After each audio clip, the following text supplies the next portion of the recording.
In this exhibition, we try to explain how this specific historical character became such a superstar today. Ancient Egypt, archaeological discoveries, voices of Egyptology, inside museums and excavations. Welcome to Egyptology Now.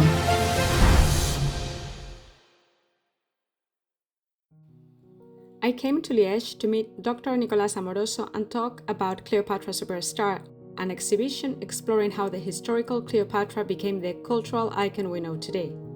But what was originally planned as an interview soon turned into something a little different, a guided tour through the exhibition itself, with Nicolas taking us through its subjects, images and stories. So come with us as we explore how Cleopatra has been reinvented for more than 2,000 years. Hello everyone and welcome to a new episode. Today we are at Liège train station and I'm going to have the privilege of visiting the exhibition Cleopatra Superstar with one of the curators that has organized it. This is Dr. Nicolas Amoroso. Thank you for having me here. Great pleasure, thank you. Can you explain us a little bit about your role, or what do you expect visitors to see in this exhibition? Well, so as you just said, I'm one of the curators. We are a team of 4 curators for the exhibition. It's not too much for such a large topic, just like Cleopatra. And the exhibition, it's a kind of hybrid exhibition with more than 100 real original objects, portrait in stone, inscription, coins, but also with many different media, just like video clip, movies, comics, books. And the title is Cleopatra Superstar because it's linked to one of the books published by 2 of the curators last year about the fame of Cleopatra. And in this exhibition, we try to explain how this specific historical character became such a superstar today. And they made real research about ranking of historical figures. And based on their research, Cleopatra is in the 3rd position. And we are quite sure that she will rule this ranking in the future. Because for most of the people, when you see a woman, a beautiful one, in an Egyptian setting, it's clear that this is Cleopatra. And the exhibition really focuses on this topic, how this specific character became a superstar today. That sounds interesting, so let's go and see. Yes.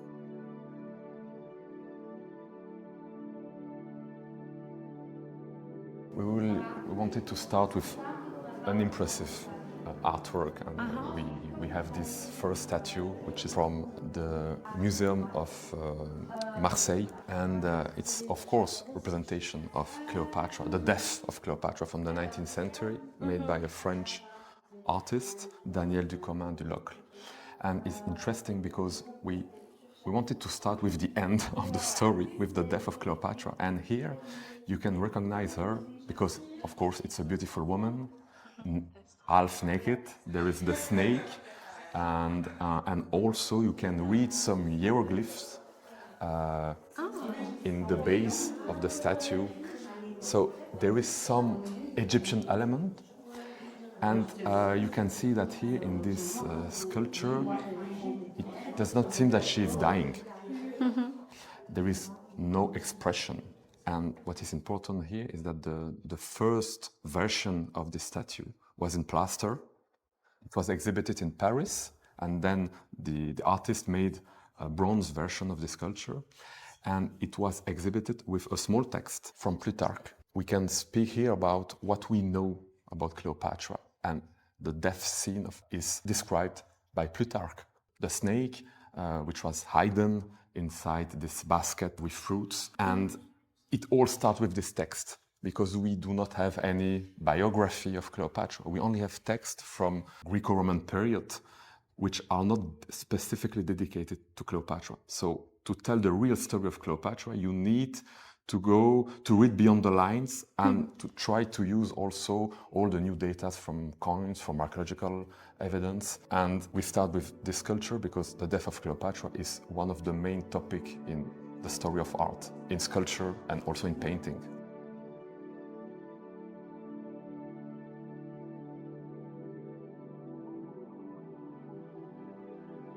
The this art painting since the Renaissance because it was an historical topic, so it allowed artists to represent nudity, of course. And there are several models for them.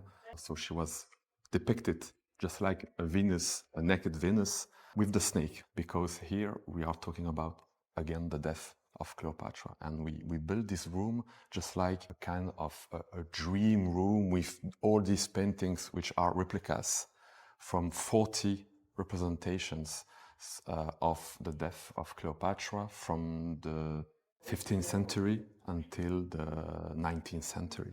How artists depicted Cleopatra as a European woman without any Egyptian element. It all starts with the 19th century. There is one painting here where she is depicted with many architectural, sculptural decoration from Egypt. Actually, the bed is recognizable. It's like the bed in the Tutankhamun's tomb. Yeah, and here you can see the effect of this wave of Egyptomania. But before Napoleon's campaign, before the description of Egypt, before Champollion, Cleopatra was depicted as a Western woman.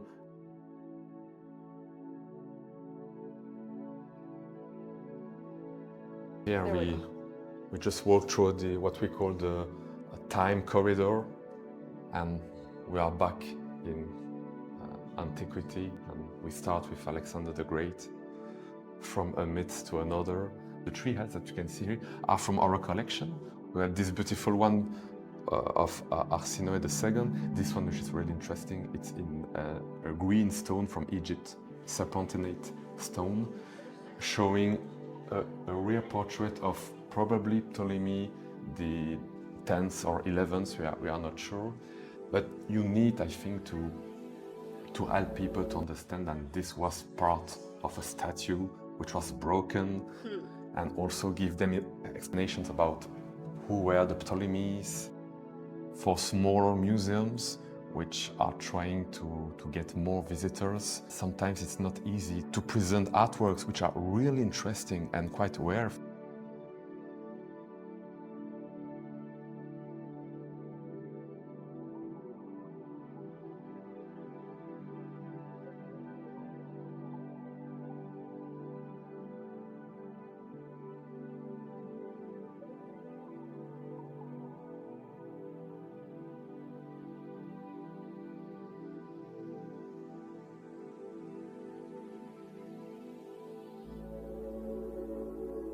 Here a fragment of a colossal Ptolemaic group, sculptural groups, and here you can see the exact provenance of the fragment outside the walls of Alexandria in today Smuha district, and a lake, the Hadra lake, was there. Yeah, you can see here the 4 fragments which are still preserved today. 2 in Marimonde, the 2 others are in Alexandria. And all the maps. This is a kind of an overview of all the research done by Marie-Cécile Bruvier, who was the previous director in Marimonde. So she studied the maps, all maps, ancient maps of Alexandria, but also all the records from travelers in Egypt, like Richard Pocock, Joseph Bonomi, Frey, and also Evaristo Breccia, one of the first directors of the Museum of Alexandria, with photograph of the fragments on site. So to tell this story is quite difficult, and people are not able to read scientific papers in scientific journals. So with this kind of videos, it's easier to understand that what we have here is a fragment from this group. And it's very visual. Very visual, yeah. And of course the 2 theories, yes, the dyad,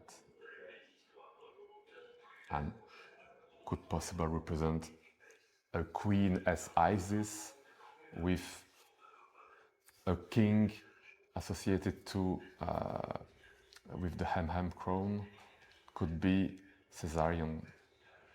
and Cleopatra, but Yes. we will never know. And this is the first one. It was already proposed in 1949 because we have the drawings of the missing parts, some of them. And then with Arnaud, we are more, let's say, convinced by the second theory, because if you look at all the colossal statues in Alexandria, it's possible that these fragments come from several statues, just like for the Kate Bay statues. Here we are talking about the real face of Cleopatra, and in Egyptian tradition, you have the relief from Dendera, and in Greco-Roman tradition, you have the coin with her names, and the rest is only some hypothesis for the stone heads of Cleopatra. It was, of course, impossible to have on loan the famous head from the Vatican Museum. And there is this one, which could represent Cleopatra, or maybe a private portrait of a woman with the hairstyle of Cleopatra, which is the second theory. And the small head here is also from the Gandur collection in Switzerland. It looks like portrait of Cleopatra on bronze coins, but it's not possible to be sure that this could represent either Cleopatra the VII or the VI, or another Egyptian princess from the Ptolemaic dynasty. What is interesting is the size, because probably it comes from a domestic context, just like the one it's in Tmuhis, where in a domestic context, several marble heads of Alexander the Great, Ptolemy II, Ptolemy VI, and also some queens have been found in front of altars. So this is an interesting evidence of the domestic cult of the Ptolemies. And where was this piece found? This one was found in Egypt, in the northern part of Egypt, and then it passed through several collections, and it ended in Switzerland. So again, there is no contextualization. This one comes from Marimont, but we know the provenance. It comes from Rome. It was bought by, again, Raoul Warroquet, the founder of our collection, in 1904. But the stone is from Egypt.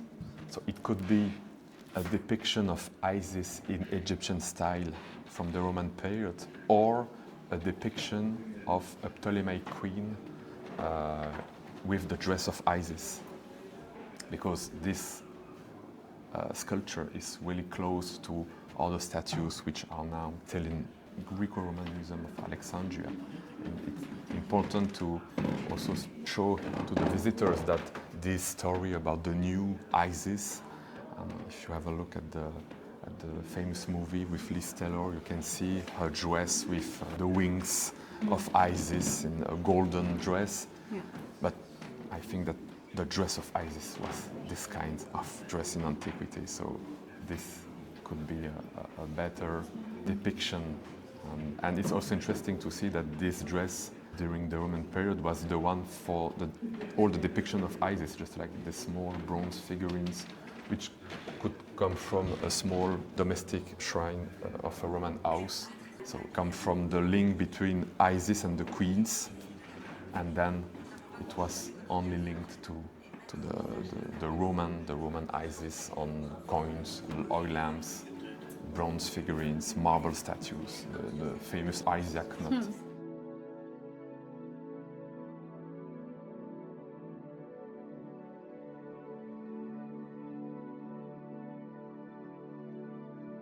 The first time that it was discussed, I think in 2018, Europa Expo wanted to build an exhibition about Cleopatra and link it to the excavation of the so-called Temple of Cleopatra in Smuha.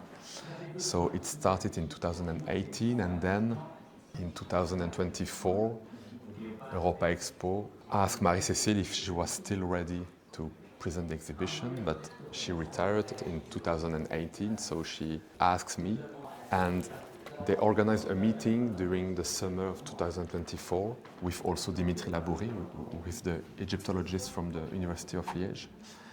And together, for us, it was clear that to make an exhibition about Cleopatra with new elements, it was clear that we had to ask for the help of François de Calatin and Claire Mercier, following their works on the reception of Cleopatra. It was clear that still, since the beginning of the project, we wanted to create an exhibition in 2 or 3 parts, of course with the ancient story of Cleopatra, but with also asking the question about her fame today. Why is she so famous in the 21st century? And then we wrote the first script of the exhibition. This was also discussed with their teams, how to create an immersive settings, just to give to the visitor the impression of following Cleopatra in Rome. We are following Cleopatra through her trips, of course in Alexandria, Egypt, in Rome. And here this part of the exhibition is dedicated to the 2 main Roman actors of this story, Caesar and Mark Antony, with some interesting artwork just like this one. Of course, it's from Athens, from the 6th century BC, but it's the depiction of Aeneas with his son, the Ascagne or Julius. So here you can have the origin of the family of Julius Caesar. So it's with inscriptions, and here a portrait of Caesar. And this is a short movie in which Caesar and Mark Antony are giving us their thoughts about Cleopatra. A TV show from the 90s with Timothy Dalton, James Bond. And here's the famous domus, Roman domus under the Farnesina in Rome, in the Trastevere. Because during the exhibition, the colleagues from Europa Expo asked us to give them information about the Roman villa, the gardens of Caesars, where Cleopatra lived during 2 years in Rome. But we don't know anything about this place. But if you want to recreate the Roman domus from that period, the best example is this one, because all the paintings are now in Rome, in the National Museum in Rome. Here it's painting from the 3rd style, the others are from the 2nd style, so 2nd style is around 30 BC, so it's close, almost 15 years after her trip in Rome. So it's quite close, just to give to the visitors, to present to them the background of her journey in Rome, because we know from the text that she was outside the city walls of Rome, in this area of Roman villa and gardens. And also it's interesting to see that during this period, Egyptian symbols were depicted in those Roman paintings, just like this depiction of Isis. So it could be a link to Cleopatra trip to Rome, or here in 30 BC, 3020, a connection with Actium, with the new Roman province of Egypt. So just to show that Egypt is now part of the Roman Empire.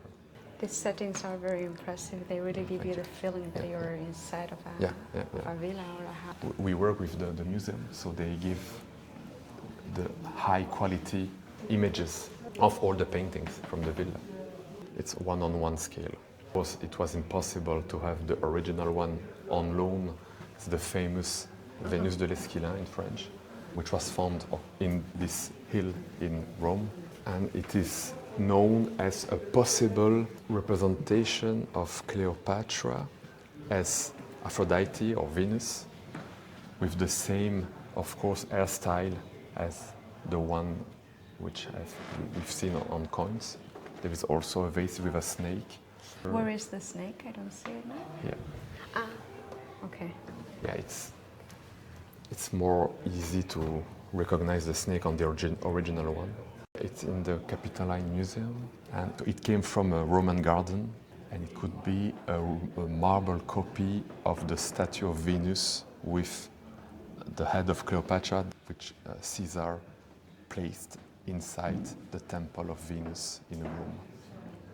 We know this information from Latin text, but this statue could be kind of copy of the original one, which was lost through time because it was a golden statue of Cleopatra as Venus, which means a lot during this period because Caesar was linked to Venus thanks to his family. And this is the last room of the first part of the exhibition. Here you have the Battle of Actium and a short video about the short movie about the story of the Roman Empire.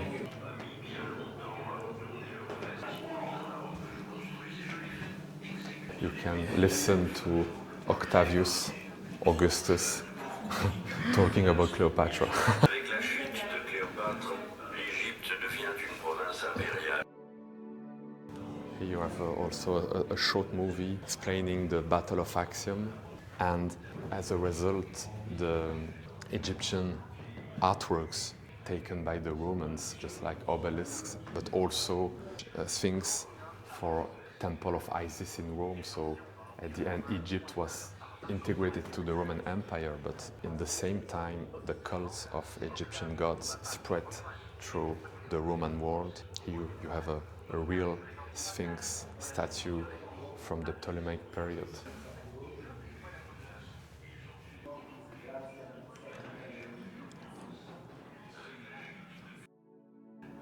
So here, yeah, it's the turning point of our story. Cleopatra and Mark Antony lost the battle.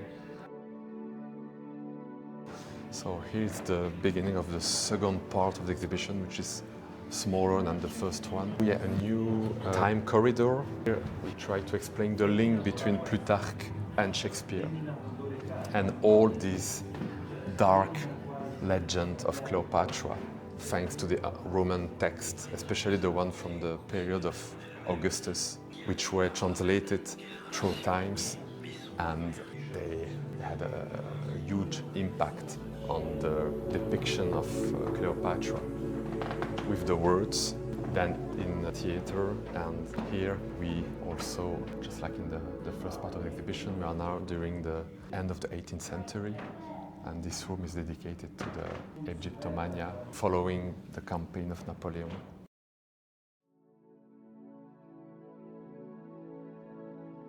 Egyptomania in architecture, in sculpture, in artwork. This one is a drawing from 1907 from the famous painting by Cabanel in Antwerp from 1887 with Cleopatra testing her poisons, on slaves. So we asked for the painting, but we get the academic drawing from 1907. And it's also interesting because it's here a new story, because it was not necessary to do this during the time of Cleopatra. In Alexandria, they knew everything about poisons. And also here it's interesting to see that she's totally pharaonic or Egyptian. The Egyptian temple, a dress. It reminds me of Philae. Yes, Philae, yeah, you're right. It's beautiful. It's very dramatic, but Yeah, she's very like very royal. She has an Royal attitude like warrior, yes, and she was not. she's unbothered. She's No, it's not a problem for her to have a look at this poor guy, which is. This one is already dead, and this one is suffering. During this period, painters were really attracted by these historical figures or mythological figures, but also to show Circe, Cleopatra, these powerful women. I'm looking at the details. They are very accurate. Yeah. This one also, decoration. In one word, Cleopatra became Egyptian after the campaign of Napoleon and the wave of Egyptomania. She was depicted in books, she was represented in Shakespeare's world. She received an Egyptian background and an Egyptian hairdress, etc. in the 19th century. And then the final step is the famous movie from 1963. And these three names, I would say, Shakespeare, Napoleon, and also the consequences of this campaign for the rediscovery of Egypt, and then Hollywood with all these movies about Cleopatra, these three periods of times really shaped what Cleopatra is today for most of the people. A beautiful woman from Egypt, even though that she did not live during the same period as Ramses II or other famous kings from Egypt, but for most of the people it shows how this story was based on the misunderstanding of the real story, and that's the main topic about this second part of the exhibition. En français, on appelle ça la fixation d'une image.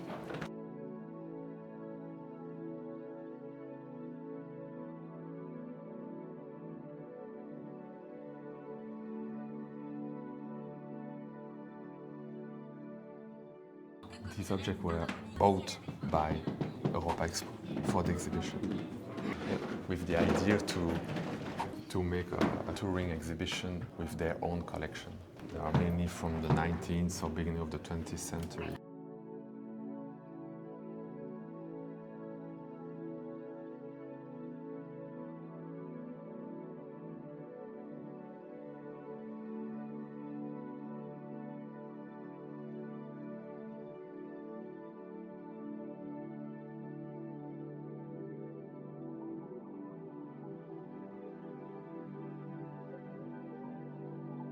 Space dedicated to the Cleopatra phenomenon.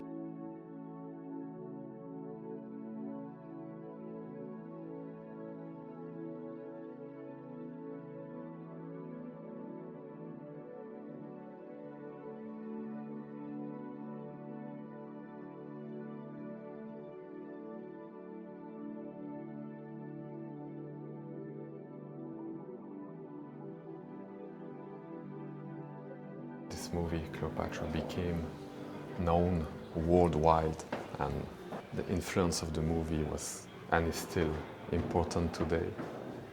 If you try to Googleize the name Cleopatra, you will always find at least one image of Liz Taylor as Cleopatra in each country.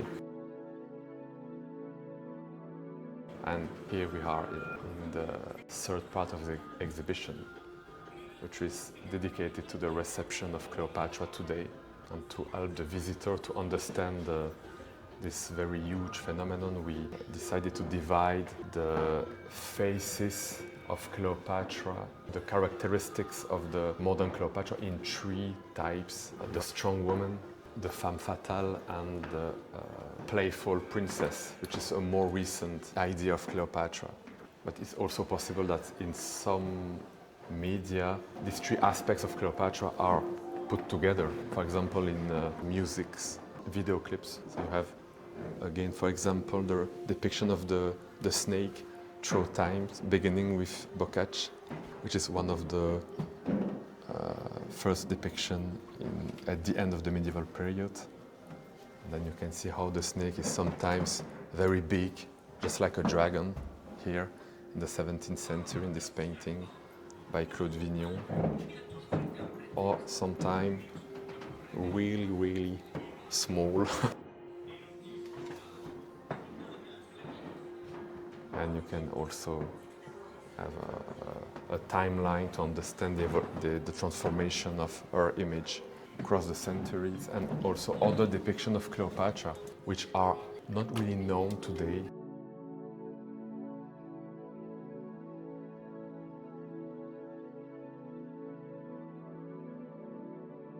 And here it's about merchandising, publicity, and movies.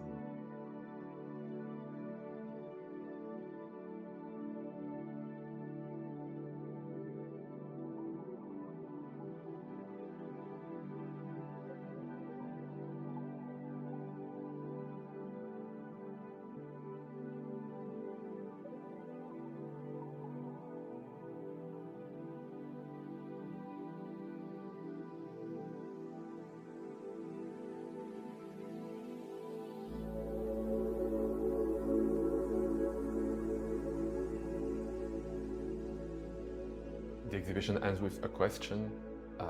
You follow the real story, or what we can tell about the historical Cleopatra. Then you have discovered all her images transformed through time.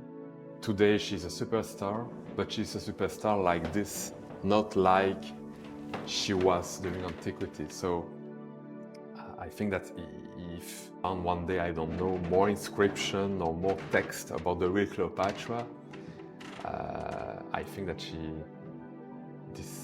she will lose her high position in the ranking, I guess, because there is this story. It's because her faces were transformed through time that she became a superstar. It's more difficult to use your imagination with Caesar or Napoleon or other figures, because we have many information. The mystery of Cleopatra is still the open there. questions. It's the open question. Yeah, because it gives you room for the imagination, Yes. for the romanticism, for the mystery, for the unknown, and that is intriguing. And the exhibition ends with AI creation. So the colleagues from Europa Expo asked some AI generators to represent the real face of Cleopatra, and the results are quite clear. Cleopatra is Egypt. Her role as Hellenistic queen does not appear, and it's because this link with Egypt is too strong, thanks to all these centuries of reinterpretation of her face. So that's the result, and we are quite sure in these rankings she will one day be at the first place.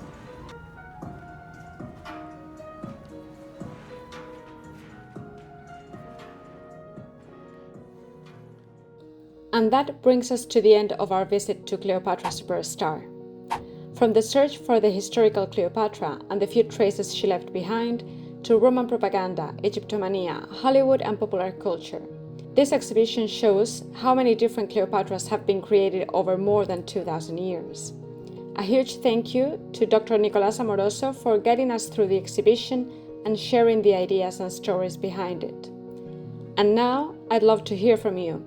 When you think of Cleopatra, which image comes to mind? If you enjoyed this visit, subscribe to the channel for more conversations with Egyptologists, museum visits, exhibitions, and behind-the-scenes stories from the world of Egyptology. Until next time, thank you for watching Egyptology Now.